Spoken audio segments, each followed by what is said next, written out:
بسم اللہ الرحمن الرحیم۔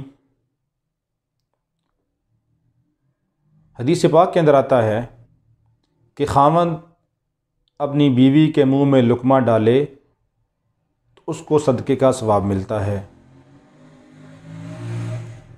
بلکہ ایک حدیث کے اندر آتا ہے کہ اگر وہ آپس میں ازواجی تعلقات قائم کرتے ہیں تو اس پر بھی ثواب دیا جاتا ہے۔ صحابہ اکرام رضی اللہ عنہ اجمعین نے عرض کی، یا رسول اللہ صلی اللہ علیہ وسلم، کیا ہمیں اپنی نفسانی خواہشات کو پورا کرنے کے اوپر بھی ثواب دیا جائے گا؟ تو حضور پاک صلی اللہ علیہ وسلم نے فرمایا، کیوں نہیں؟ اگر تم اپنی یہ خواہش کسی حرام جگہ پوری کرتے تو تمہیں گناہ ہوتا یا نہ؟ تو صحابہ اکرام نے عرض کیا، ضرور گناہ ہوتا۔ تو آپ نے فرمایا کہ جب حرام جگہ پہ خواہش کو پورا کرنے کے اوپر گناہ ہے تو حلال جگہ میں خواہش پورا کرنے کے اوپر اجر تو ملے گا۔ تو میاں بیوی میں آپس کے اندر اتفاق و اتحاد، پیار و محبت ہونا چاہیے۔ ظاہر ہے جب دو انسان جہاں پہ رہتے ہیں تو آپس میں کوئی اونچ نیچ ہو جاتی ہے،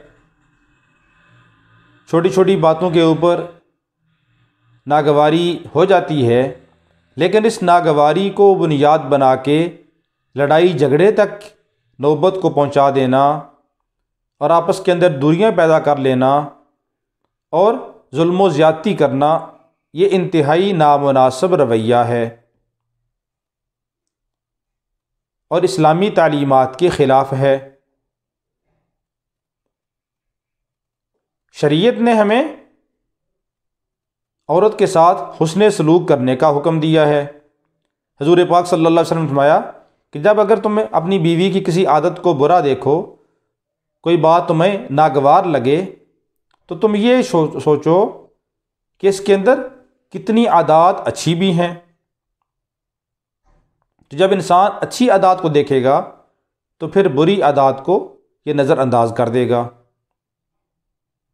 تو اس لیے ہمیں حسن سلوک کرنا چاہیے۔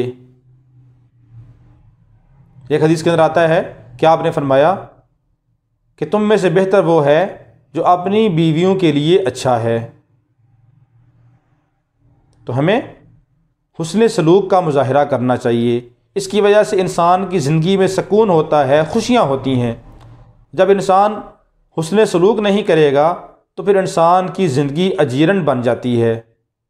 جیسے ہمارے معاشرے کے اندر آج یہ کہا جاتا ہے کہ عورت جوتے کے برابر ہے، تو یہ انتہائی گھٹیا بات ہے، بہت ہی غلط بات ہے۔ جیسے انسان کو مرد کو اللہ رب العالمین نے عزت دی ہے، اسی طرح عورت کو بھی عزت کی چیز اللہ نے بنایا ہے۔ اللہ ہم سب کو عمل کرنے کی توفیق عطا فرمائے۔